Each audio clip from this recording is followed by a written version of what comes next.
عسلامة، مرحبا بكم. اليوم جيتكم بحاجة بنينة برشا يحبوها الناس الكل، واللي هي البيتزا. اذا كان انت تحب تعملها وتنجحلك من اول مرة، ما عليك كان تبعني للاخر باش نعطيك كل اسرارها.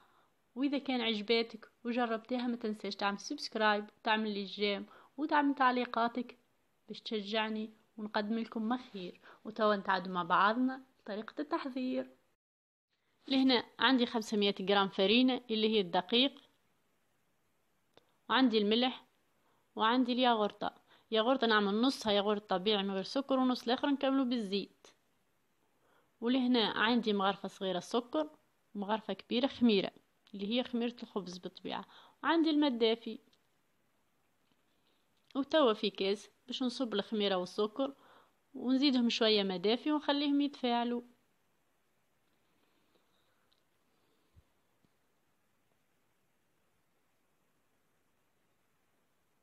خليهم غادي ونجبد الدقيق متاعي الفارينة، ونحط شوية ملح بطبيعة حسب الذوق، كل واحد وذوقه. ولهنا حطيت مغرفة صغيرة ونص.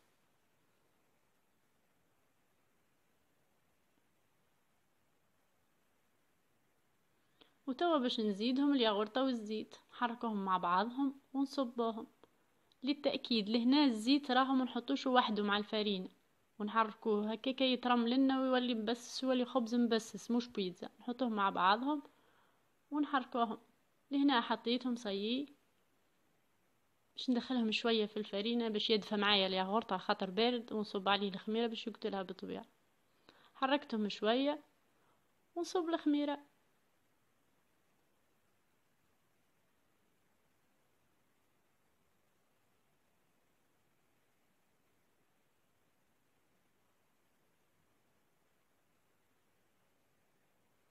وكهو حركتهم باش نبدا نصب في الماء بشويه بشويه ونعجنوها لين نتحصلوا على القوام اللي نحبوا عليه. ولهنا عجينه البيتزا راهي كيف اي نوع متاع خبز، ما فماش علاش باش تقول ما نجحتش معايا البات البيتزا ولا حاجه، عادي كيف اي خبز. جيست لهنايا البيتزا تكون اكثر طراوه، طريه اكثر ولا لينه اكثر من الخبز بالطبيعه. وكهو نبقى نزيدو بشويه بشويه ونكمل لمها ونرجع لكم. هنا صي حضرت معايا، ما شدت ليش برشا وقت، سهلة تقريبا 5 دقايق هكاكا، خاطر الكونتيتي الفرينة شوية في ساعة ما تعجنت معايا. ولهنا في طبق باش نحط شوية فرينة، وباش نحط العجينة، ونحط شوية فرينة أخرين، فرينة مش زيت، وباش نحطهم يتخمروا ونتعدوا نكمل مع بعضنا صوص البيتزا. لهنا باش نحط الزيت، نعمله بزايد شوية زيت خاطر الصوص البيتزا يحب الزيت. عملت عيني ميزاني هاكا واضح في الصورة. وباش نحط الطماطم المعجونة اللي هي الطماطم المركزة،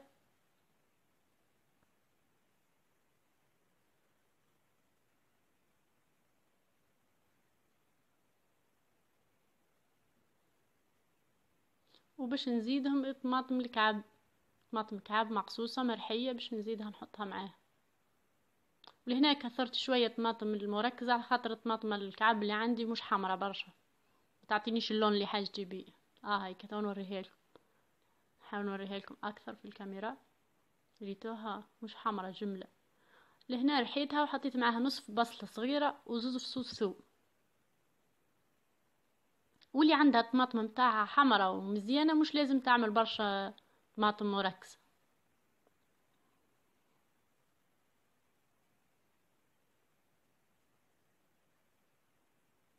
حاول ندخلهم شوية في بعضهم.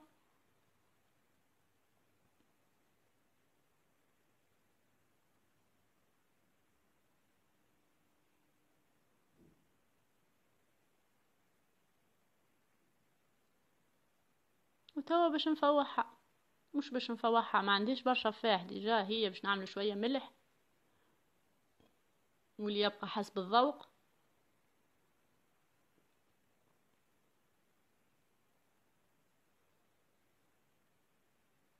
وشوية فلفل أكحل اللي هو الفلفل الأسود،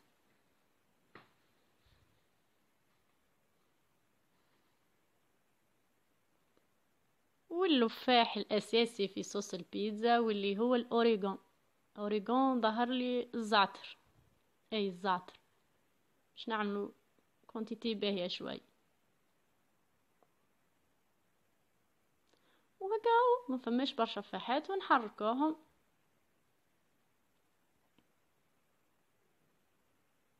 خليها تطيب ونرجع لكم. لهنا صاي حضر معانا الصوص، باش نوريكم استيس صغيرة تبعوها. باش نصب شوية زيت، تقريبا مغرفتين هكاك تقريبا، وباش نزيدها نفوحها بشوية الزعتر، وما خليهمش يطيبوا، جيست نحطهم ونحركوهم ونطفوا النار.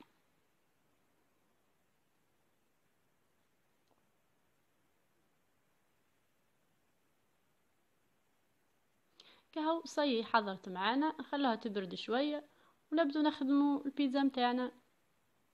هنا صي بات حاضرة، ما خلوهاش تتخمر برشا برشا خاطر باش تكمل التخمر متاعها في الفور. خليتها تقريبا 40 دقيقة، لقيتوها ما شاء الله ناجحة وطرية على الاخر. هكاك يلزمها تكون في القوام هذاك باش تعاوننا في الحلان متاعها في خدمتها. ولهنا على الفرينة ديما يلزمنا نخدموها على الفرينة البيتزا اللي هو الدقيق. حاول نكسر لها الخميرة متاعها شوية، نحي منها شوية هواء ونقسمها. ولهنا يبقى التقسيم كل واحد شنو يحب. فما شكون اللي يحبها البيتزا الجيدة على الاخر، الجويدة على الاخر، ولا الرقيقة. فما شكون يحبها المتوسطة، وفما اللي يحبها خشينة اللي هي سميكة. كل واحد شنو يحب. انا لهنا عملتها متوسطة. كهو باش نشكلهم ونأكد نشكله على الدقيق على الفرينة مش على الزيت. البيتزا ما نخدموهاش جملة على الزيت.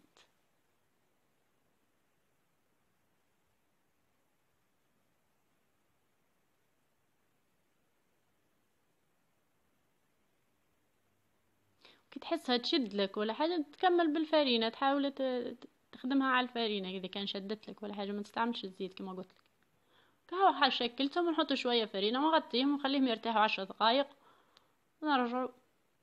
لهنا صي سامحوني فاتتني اللقطة الاولى، صي بديت نخدم فيها.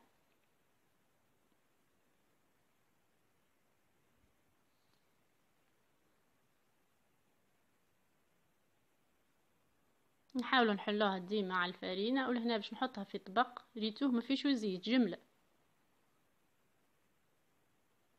باش نحطها ونشكلها بالباهي على الطبق اللي عندي. ومش بالضرورة يبقى طبق بيتزا، اللي موجود عندك طبق تخدم بيه.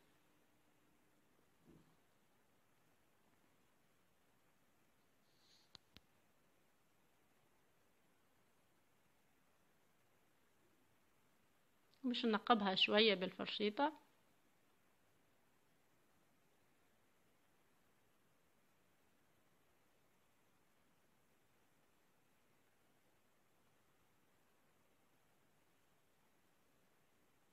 هنا عندي الصوص اللاستيس الاخرى اللي باش نقولكم عليها ونستعملها وتعجبني ونحسها ناجحة 100%، اللي هي ديما ناخذ شوية زيت من الصوص من فوق هذوكم ونحاولوا هكاكا نهزوهم. تو نوريكم شنو نعملوا بيهم.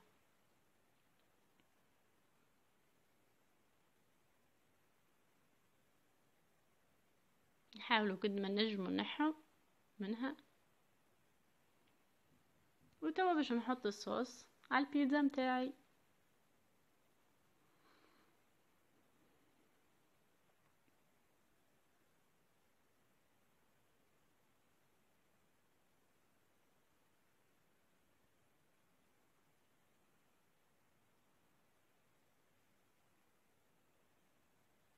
ولهنا الصوص كيف الطيب نحاولوا ما نخلوهاش برشا ماء فيها، نحاولوا نخلوها متماسكه بالباه. وهو عندي لهنا جبن، عندي 3 انواع، مش ضروري تعملوهم 3، عندي من كل شيء شويه لميتهم وقديتهم باش يكملوا لي البيتزا متاعي. عندي البيتزا الموتزاريلا الفريش هذيك اللي في البيكويت اللي تبدا فيها الماء، وعندي هذه البيتزا المكعبات الصغيرة تبدا في باكو شايحة وجافة، وعندي الفروماج رابي. مش بالضرورة نعملهم الكل، كما قلت لكم نجم نستعملوا نوع واحد من الموتزاريلا.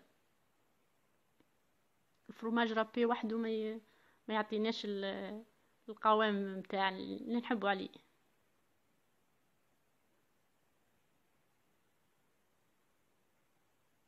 لازم الموتزاريلا معناتها.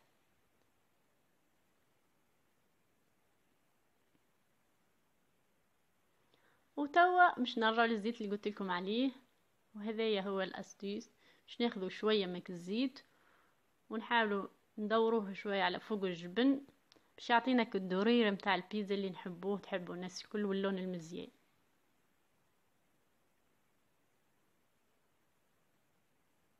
كهو نحطها في الفور اللي يكون بطبيعه سخون قبل ما نبدو نخدمه على الاقل نص ساعه. توا باش نكمل معاكم واحده اخرى نوريها لكم اكثر، خاطر لو فاتتكم شويه، ونخليكم مع الصور.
هنا صي حضرت معانا نشكلوها بالباهي في الطبق.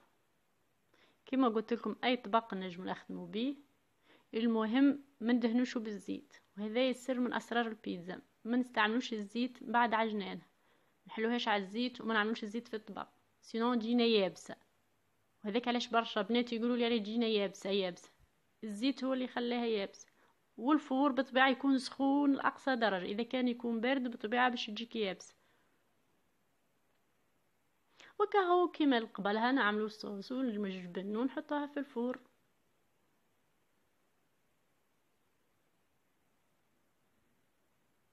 وما تنسوش لاستيس هذيك شويه الزيت اللي باش يعطوك الدورير في الجبن من فوق وتجيك مزيانه.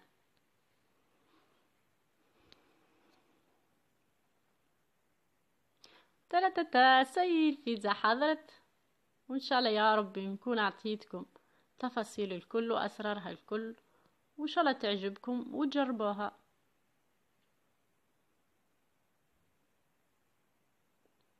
لهنا شوفوها ما شاء الله، الجبن متاعها ما هوش طيب برشا.